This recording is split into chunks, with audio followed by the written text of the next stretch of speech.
What does Daniel 12:4 have to do with the economy? We're going to talk about that today on your morning cup of inspiration. We've been talking about Daniel 12:4, where the end times we're going to increase in knowledge and travel and transportation. But what does that have to do with the economy? Well, like everything else we've been discussing, it is increasing exponentially.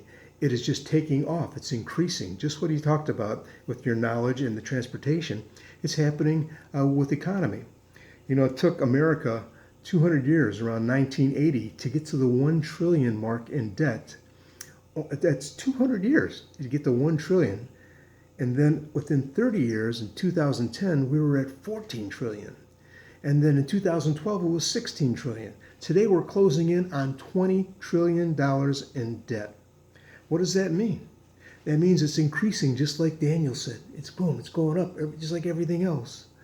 But it means that our economy could collapse. Now, fortunately, we have a lot of safeguards in our economy and in the Federal Reserve to prevent that. But, with the power of God, if he says it's going to collapse, it'll collapse. And what better way for a world leader to take over?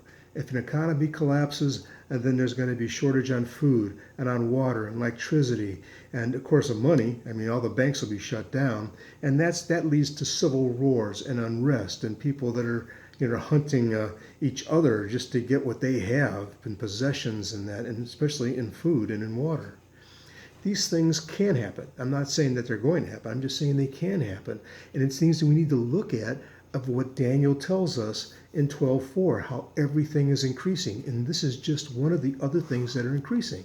Our debt keeps increasing, and we're doing nothing right now to bring it back down. It just keeps increasing. And that's going to lead to problems down the road. But God has that in the palm of his hand. He knows what's going to happen. He's directing this. And we can be safe in his arms. We could be fearless in his arms because God said he's going to take care of us. He's just pointing out that these are leading to the end times. So just keep looking up because he's coming to get us. And it can happen any day now. I hope that inspires you and that this won't put any fear in your life, but that it'll just give you joy to know that we are on the right path. God has us going in the right direction. Alrighty? I look forward to seeing you again for another morning cup of inspiration. God bless you, everyone.